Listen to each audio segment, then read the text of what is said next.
ونستعينه ونستغفره ونؤمن به ونتوكل عليه ونعوذ بالله من شرور أنفسنا ومن سيئات أعمالنا من يهده الله فلا مضل له ومن يضلله فلا هادي له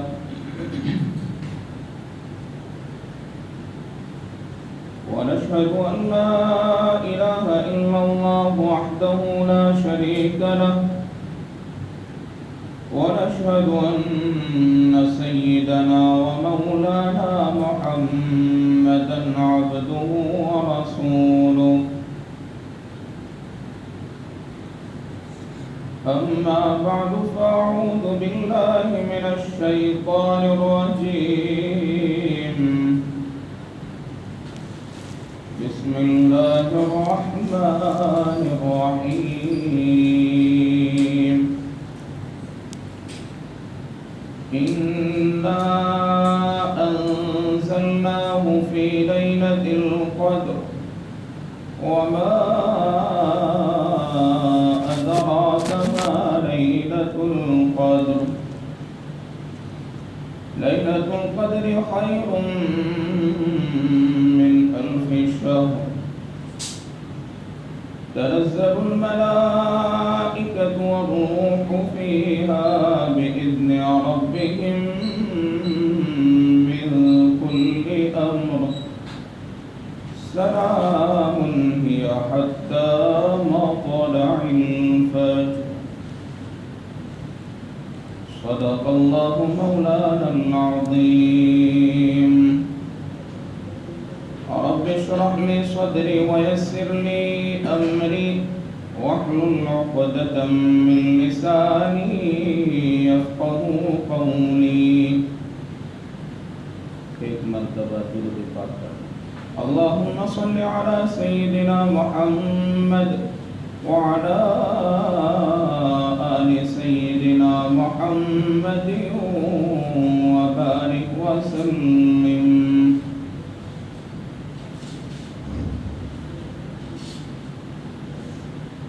بزرگان محترم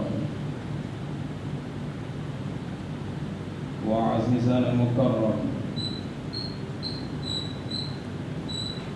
آج میں آپ حضرات کے سامنے کچھ لب کشائی کرنے کی جسارت حاصل کر رہا ہوں۔ میں اللہ تبارک و تعالی سے دست بدعا ہوں کہ اللہ تبارک و تعالی مجھے صحیح کہنے کی توفیق عطا فرمائیں، ہم سب کو سمجھنے اور اس پر عمل کرنے کی توفیق عطا فرمائیں، آمین۔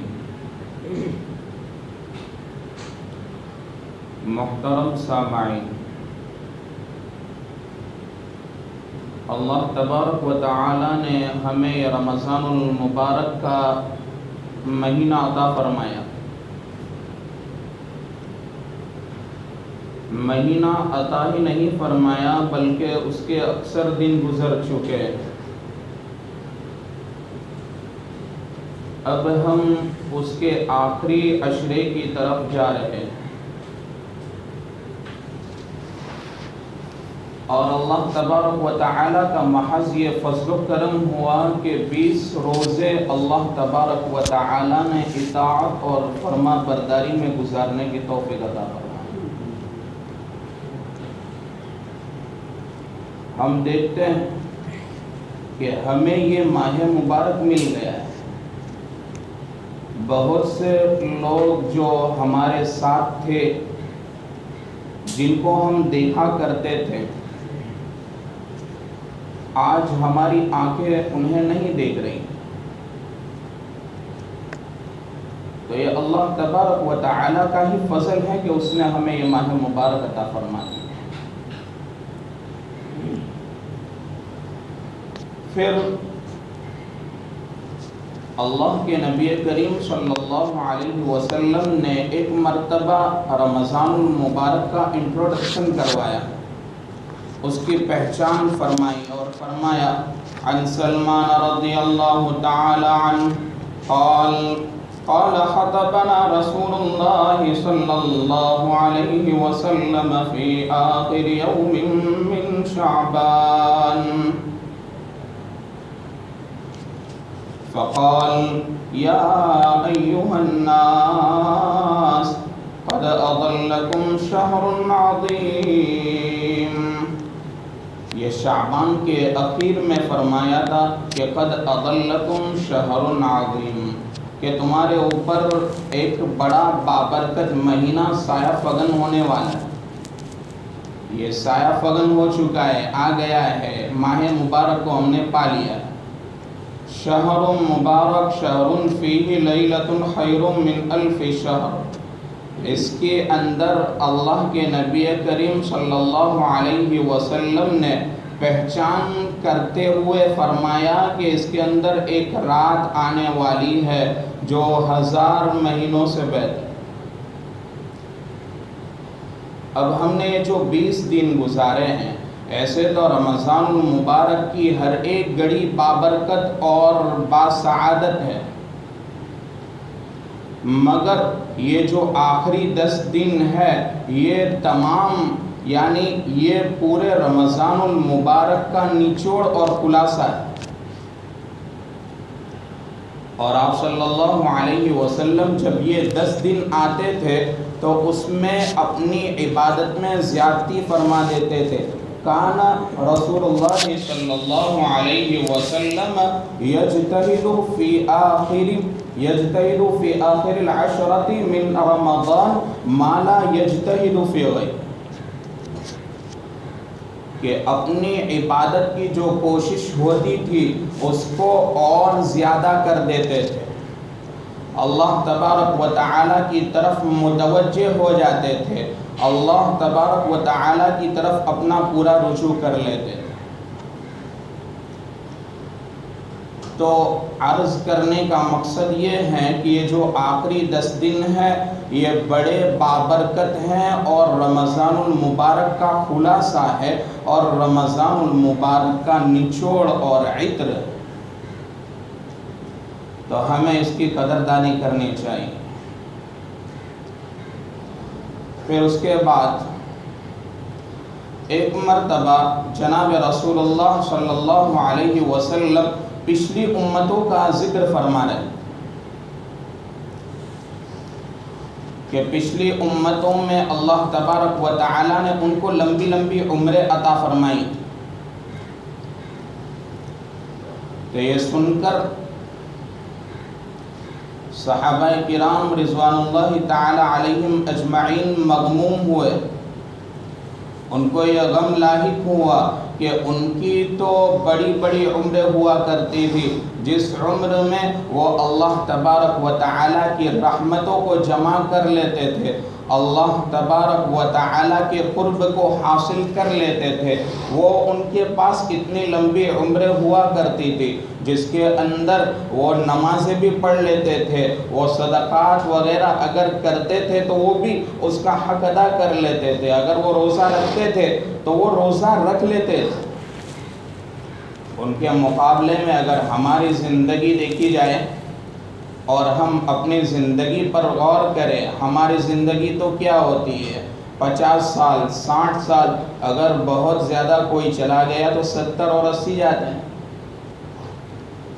خود حضرت نوح علیہ السلام کے سلسلے میں قرآن بیان کرتا ہے، سورہ عنکبوت دوسرا رکوع، وَلَقَدْ أَرْسَلْنَا نُوحًا إِلَىٰ قَوْمِهِ فَلَبِثَ فِيهِمْ أَلْفَ سَنَةٍ إِلَّا 50 عَامًا، 950 سال تک وہ ان کے درمیان موجود رہے، 950 سال، اور ادھر دیکھی جائے تو 60 70 اور 80 سال، کہاں کا تقابل ہو سکتا؟ تو وہ تو صحابہ کرام رضوان اللہ تعالی علیہم اجمعین تھے نا، کہ ان کو یہ سن کر غم بھی ہو گیا کہ ہماری زندگی چھوٹی ہے، کیوں غم ہوا؟ ان کے سامنے آخرت تھی، ان کے سامنے ایک ٹارگیٹ تھا کہ ہمیں اللہ تبارک و تعالیٰ کے پاس جانا ہے۔ اس دنیا کو بنانے کے لیے ہمیں نہیں بھیجا گیا ہے، ہمیں اس دنیا میں آ کر آخرت کی تیاری کرنی ہے۔ یہ دنیا آخرت کے لیے کھیتی ہے، یہ وہ جانتے۔ شاید ہم ہوتے تو یہ کہتے کہ اتنے میں تو شاید ہمارا ایک فلیٹ بھی نہیں ہو سکے گا۔ وہ تو صحابہ کرام کی زندگی تھی۔ تو اسی اثناء میں حضرت جبریل علیہ السلام تشریف لائے، سورہ قدر کو لے کر آئے، جو 30ویں پارے میں موجود ہے۔ اِنَّا أَنزَلْنَاهُ فِي لَيْلَةِ الْقَدْرِ وَمَا أَدْرَاكَ مَا لَيْلَةُ الْقَدْرِ لَيْلَةُ الْقَدْرِ خَيْرٌ مِّنْ أَلْفِ شَهْرٍ۔ ہم نے قرآن پاک کو لیلۃ القدر میں نازل فرمایا۔ آپ کیا جانیں لیلۃ القدر کیا ہے؟ ہاں، ہمارے سامنے آخرت کی کرنسی کی ویلیو نہیں ہے، ہم اس کی ویلیو کو نہیں جانتے ہیں، اس لیے ہم نہیں جانتے ہیں کہ لیلۃ القدر کیا ہے، یہ نیکیاں کیا ہوا کرتی ہے، ماہ مبارک کیا ہوا کرتا ہے، اس کے اندر یہ جو وعدے کیے گئے ہیں یہ تمام چیزیں کیا ہے، اس سے ہم غافل ہیں۔ کیوں کہ ہم نے اس کرنسی کو دیکھا نہیں۔ اب یہاں پر آیت مبارکہ میں ذکر فرمایا گیا ہے کہ لیلۃ القدر خیر من الف شہر، لیلۃ القدر 1000 مہینوں سے بہتر ہے۔ اب آیت مبارکہ میں خیر کا لفظ ہے، خیر کے معنی کیا ہوتے ہیں؟ کسی چیز کا عمدہ ہونا، اعلیٰ ہونا، کسی چیز کا خوب ہونا۔ جب دو چیزوں میں تقابل کیا جاتا ہے نا، اسی وقت یہ خیر کا لفظ بولا جاتا ہے۔ زید خیر من عمر، زید عمر سے افضل۔ اب غور کرنے کا مقام یہ ہے کہ کسی چیز میں 19-20 فرق، تو وہاں پر تو ہم نہیں کہہ سکتے ہیں نا کہ اس کے اندر 19-20 کا فرق ایسا کہہ سکتے ہیں، ایسا تو نہیں کہہ سکتے ہیں کہ 20 یہ خیر ہے 19 کے مقابلے، یہ تو نہیں کہہ سکتے، یا یوں بھی نہیں کہہ سکتے ہیں، یہ تو کہہ سکتے ہیں کہ 20 اور 19 کے درمیان اتنا کوئی فرق نہیں ہے جتنا فرق ہے 19، 20 اور 100 کے درمیان۔ ہم یہ کہہ سکتے ہیں کہ زمین سے آسمان خیر ہے، کیونکہ دونوں کے درمیان زمین آسمان کا فرق ہے، ہم جانتے ہیں۔ یہاں پر بھی کچھ ایسا ہے، ہم یوں نہیں کہہ سکتے ہیں کہ لیلۃ القدر جو ہے وہ 1000 مہینوں کے برابر ہے، یا دونوں کے درمیان 19-20 کا فرق، یوں نہیں کہہ سکتے۔ ہم یہ کہہ سکتے ہیں کہ لیلۃ القدر اور 1000 مہینے، ان دونوں کے درمیان آسمان زمین کا فرق ہے۔ لیلۃ القدر اور 1000 مہینے برابر نہیں ہو سکتے، لیلۃ القدر 1000 مہینے سے بہت ہی زیادہ اعلیٰ اور افضل اور ارفع۔ کہنے کا مطلب یہ، اب کتنی اعلیٰ ہے، کتنی افضل ہے، کتنی ارفع ہے، اس کا اندازہ ہمیں نہیں ہے، ہم نہیں جانتے، اللہ تبارک و تعالی خوب جانتے ہیں، اور جس کو یہ رات مل جائے گی اللہ تبارک و تعالی اپنی شان کے مطابق اس کو بدلا دیں گے۔ جب یہ آخری عشرہ آتا تھا تو آپ صلی اللہ علیہ وسلم، حدیث شریف میں یہ بھی آتا ہے کہ اپنا تہبند یعنی ٹائٹ کر لیتے تھے، باندھ لیتے تھے، فٹ کر لیتے۔ کیا مطلب ہے اس کا؟ اس کا مطلب یہ نہیں ہے کہ پہلے، یعنی ہماری نظر یوں اس طرف جاتی ہے کہ ہم یہ سوچتے ہیں کہ پہلے ڈھیلا ہوگا اس کو باندھ لیں، ایسی بات نہیں ہے۔ یہاں محدثین یہاں پر نقطہ یہ بیان کرتے ہیں کہ آپ صلی اللہ علیہ وسلم جب آخری عشرہ آتا تھا تو آپ کی عبادت اطاعت اور زیادہ بڑھ جاتی تھی، چست ہو جاتے تھے، اللہ تبارک و تعالی کی اطاعت اور فرما برداری میں خود لگ جاتے۔ ایسے تو پورے سال آپ صلی اللہ علیہ وسلم تہجد کا اہتمام کرتے تھے، مگر یہ ماہ مبارک آتا تھا تو اپنے گھر والوں کو بھی بیدار کرتے تھے۔ ایقظ اہلہ وجد وشد میزن، کہ اپنا تہبند ٹائٹ کر لیتے تھے، اپنے گھر والوں کو بیدار کرتے تھے، اپنی راتوں کو زندہ کرتے تھے۔ احیا اللیل، اپنی یعنی راتوں کو زندہ کرتے تھے، اس میں اللہ تبارک و تعالی کی خوب عبادت کرتے تھے۔ اب ان راتوں کو ہمیں کہاں تلاش کرنا ہے؟ تو علماء بیان کرتے ہیں، آپ صلی اللہ علیہ وسلم کی حدیث سے بھی یہ پتہ چلتا ہے کہ لیلۃ القدر آخری عشرے کی طاق راتوں میں ہوتی ہے۔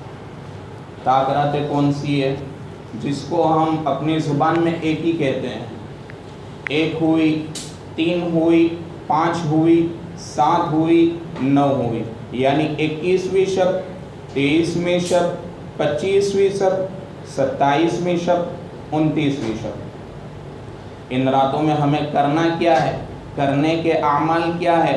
کرنے کے اعمال یہ ہے کہ اس میں جتنی ہو سکے نوافل کی کثرت کی جائے، نوافل کے اندر ہمیں جتنی بڑی بڑی صورتیں یاد ہیں اس کی تلاوت کی جائے، اگر اس کے بعد قرآن پاک کی تلاوت جتنی ہو سکے اتنی کی جائے۔ اس کے بعد کیا ہے؟ اس کے بعد استغفر اللہ، استغفار کیا جائے، درود پاک کی کثرت کی جائے، اذکار و وظائف وغیرہ میں مشغول ہوا جائے، اس کو لہو و لعب میں نہیں گزارنا ہے۔ یہ کرنے کے کام ہے، اس کو ایسے ہی ضائع نہیں کرنا ہے ہمیں۔ اب یہاں پر ایک سوال یہ بھی اٹھتا ہے کہ اللہ تبارک و تعالیٰ نے لیلۃ القدر ہمیں دے بھی دی، تو اس کا پتہ کیوں نہیں بتلا دیا؟ پتہ بھی بتلا دیتے کہ کون سی رات۔ میں نے جیسے عرض کیا، آپ کے سامنے پیش کیا کہ لیلۃ القدر 1000 مہینوں سے بہتر، تو محدثین یہاں پر یہ نقطہ بیان کرتے ہیں کہ اگر لیلۃ القدر کی نشاندہی کر دی جاتی، لیلۃ القدر کی نشاندہی کر دی جاتی، بتلا دی جاتی، تو یہ امت اسی کے اوپر بھروسہ کر کے بیٹھ جاتی کہ ہمیں رمضان المبارک میں عبادت کرنے کی کوئی ضرورت نہیں ہے، ہمیں پورے سال عبادت کرنے کی کوئی ضرورت نہیں، لیلۃ القدر تو ہمارے لیے پڑی ہوئی ہے، ہم جائیں گے لیلۃ القدر کو حاصل کر لیں گے، اس میں عبادت کر لیں گے، اور 1 سال 1000 مہینوں کی جو عبادت کا جو شرف ہے اس کو حاصل کر لیں گے۔ اس لیے اس کے اندر حکمت یہ ہے کہ اللہ تبارک و تعالی نے آپ صلی اللہ علیہ وسلم کے ذریعے اس رات کو چھپا دیا۔ دوسری بات، اس رات کو چھپا دیا۔ اگر ہمیں کوئی بڑی چیز ملتی ہے تو اس کے لیے جو مجاہدہ بھی جو ہوتا ہے وہ بھی بڑا کرنا پڑتا ہے۔ اگر یہ رات اتنی فضیلت ہے، جس کی اتنی اہمیت ہے، جتنی بڑھوتری ہے اس کی، اتنے فضائل ہے اس رات کے، اگر اس کو ایسے ہی بتلا دیا جاتا تو پھر اس کی قدر بھی نہ رہتی۔ اور اگر ہمیں لیلۃ القدر حاصل کرنی ہے تو 5 رات اٹھنا، 5 رات کو اللہ تبارک و تعالیٰ کے حضور گزارنا کوئی مشکل کام تو نہیں لگتا ہے، کہ جس کے فضائل اتنے زیادہ 1000 مہینوں سے بہتر ہے۔ اگر 5 راتیں ہم جاگ لیتے ہیں، اللہ تبارک و تعالیٰ کے حضور ہم حاضر ہو جاتے ہیں، تو پھر یہ کوئی مشکل تو معاملہ نہیں لگتا۔ جی، تو میں یہ عرض کر رہا تھا کہ اللہ تبارک و تعالیٰ آخر یہ تمام چیزیں دے کر کیا چاہتے ہیں ہم سے کیا مطلب ہے ان تمام چیزوں کا کروانا۔ میں رمضان سے پہلے بھی عرض کر چکا تھا کہ ان تمام چیزوں کا مطلب یہ ہے کہ یہ جو پٹکا ہوا انسان ہے نا، اس کو اپنے قریب بلانا ہے، اس کو یہ یاد دلانا ہے تیرے زندگی کا کیا مقصد ہے۔ ہمارے دلوں سے جو اللہ تبارک و تعالیٰ کا ایک خوف ہے، اللہ تبارک و تعالیٰ کی ایک خشیت ہے، ہمیشہ ہر وقت یہ دل و دماغ میں رہنا کہ میرا کوئی پیدا کرنے والا ہے، اس نے مجھے کچھ حکم دیا ہے، وہ مجھ سے کچھ چاہتا ہے، یہ تمام چیزیں انسان کو یاد رہے، اس وجہ سے یہ راتیں عطا کی جاتی ہے، یہ مہینے عطا کیے جاتے ہیں، یہ ہمارے لیے ٹرائل ہے، یہ ہمارے لیے پریکٹس کا مہینہ ہے کہ جو چیزیں دیگر ایام میں حلال تھی اس کو یہاں پر حرام کر دیا گیا ہے۔ غذا کھانا عام دنوں میں حلال تھا، رمضان المبارک میں آ کر اس سے ایک محدود وقت کے لیے روک دیا گیا۔ اپنے یعنی زوجہ کے ساتھ قربت کرنا حلال طریقے سے یہ حلال تھا، مگر اس ماہ مبارک میں ہمیں روک دیا گیا۔ پریکٹس کروانا مقصد تھی کہ تمہیں یہ پریکٹس ہو جائے کہ جو چیزیں عام دنوں میں حلال تھی اس کو یہاں پر روک دیا گیا۔ اب یہاں پر جب تمہاری مشق ہو چکی ہے، اب اس کے بعد پورا سال جب تمہیں جانا ہے، جب تم پورا سال جاؤ گے تو وہاں پر تمہیں صرف حرام چیزوں سے اجتناب کر۔ اس آخری عشرے کی عبادتوں میں سے ایک خاص عبادت آپ صلی اللہ علیہ وسلم اس مہینے میں اعتکاف کیا۔ اعتکاف کا لغوی معنی کیا ہوتا ہے؟ ڈکشنری میں کسے کہتے ہیں اعتکاف؟ اعتکاف کے معنی ہوتے ہیں رکنا، اپنے آپ کو کسی جگہ پر محبوس کر لینا، رک جانا۔ اب یہاں پر شریعت میں اعتکاف کسے کہیں گے؟ یہاں پر شریعت میں اعتکاف کہیں گے کہ اپنا ڈیرا اللہ تبارک و تعالیٰ کے حضور ڈال دینا۔ ایسے ہی نہیں، اگر ہم اپنا ڈیرا اللہ تبارک و تعالیٰ کے حضور ڈالتے ہیں تو اس کا بھی ایک طریقہ ہونا چاہیے۔ اعتکاف برائے نام اعتکاف نہیں چلے گا۔ اعتکاف کا مطلب کیا ہوتا ہے؟ ہم اللہ تبارک و تعالیٰ کے آگے پڑھ چکے ہیں، ہمیں اللہ تبارک و تعالیٰ کو منوانا ہے، ہمیں اپنے رب کو راضی کرنا ہے، اللہ تبارک و تعالیٰ کو خوش کرنا ہے، تو پھر ہماری ہیئت بھی ایسی ہونی چاہیے۔ برائے نام اعتکاف ہم مسجد میں آ کر رک گئے، پھر اس کے بعد یہاں پر وہی کام ہو رہے ہیں جو ہم عام طور پر چوراہے پر بیٹھ کر یا باہر پلانٹوں پر بیٹھ کر جو کام کرتے ہیں، وہی کام ہم نے آ کر مسجد میں شروع کر دیے، تو یہ مناسب نہیں۔ یہ تو کہیں ایسا نہ ہو جائے یہ ہمارا اعتکاف ہونے سے تو گیا اور اللہ تبارک و تعالیٰ کی خوشنودی تو ہمیں حاصل نہیں ہوئی، بجائے اس کے ہم یہاں سے جائیں اور گناہ لے کر جائیں، مسجد کی بے حرمتی کرتے ہوئے گناہ یہاں سے مول لے کر جائیں، ایسا نہ ہو۔ ہمیں کسی کو منوانا ہوتا ہے تو ہماری ہیئت بھی ایسی ہونی چاہیے۔ بچہ جب اپنے والدین کے پاس پیسے مانگتا ہے تو ایک ہیئت بھی بناتا ہے، اس کی ایک شکل ہوتی ہے، کبھی کبھی رونا پڑتا ہے تو رو بھی لیتا ہے۔ تو ہم بھی اللہ تبارک و تعالیٰ کے حضور کیوں آتے ہیں؟ اللہ کو منانے کے لیے آتے ہیں، اپنی آخرت کو بنوانے کے لیے آتے ہیں، تو آخرت کو بنوانے کے لیے ہماری بھی تو کچھ ہیئت ہونی چاہیے۔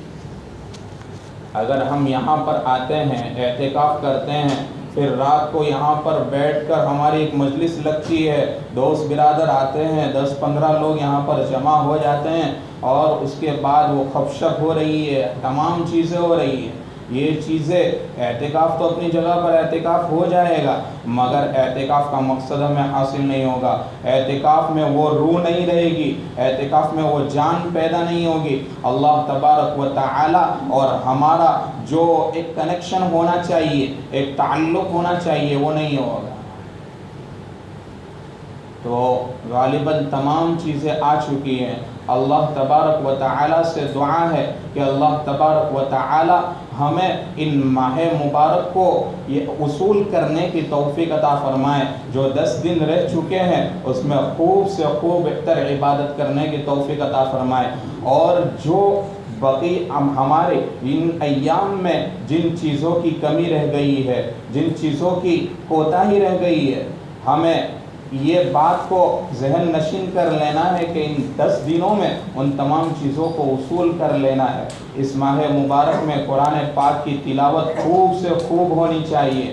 ہمیں یہ دیکھنا ہے کہ جب ہم مسجد میں آتے ہیں تو ہمارا دل یہاں پر لگتا ہے، ہم جب تراویح پڑھتے ہیں تو ہماری نظر گڑی پڑ جاتی ہے، یا امام صاحب نے کتنی دیر آج اتنی رکعت میں کتنی دیر لگا دی اتنے اوپر جاتی ہے، یا ہمیں مسجد میں آ کر سکون ملتا ہے۔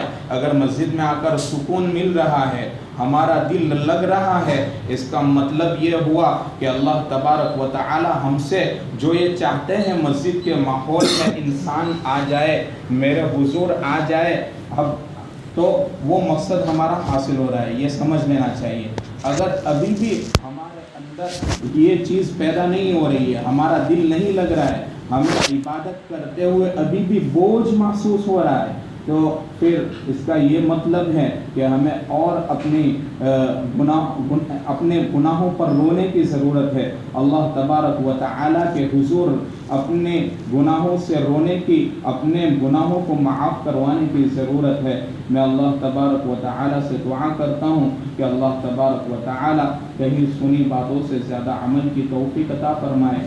میں نے طالبانہ علم کے طور پر چند باتیں عرض کی ہے، اگر اس میں کچھ شدت ہو گئی ہو، اگر اس میں کوئی ایسی بات نکل گئی ہو جو نامناسب ہو تو معذرت کا ہوں۔ میں انہی چند گزارشات پر اپنی بات کو ختم کرتا ہوں۔ وآخر دعوانا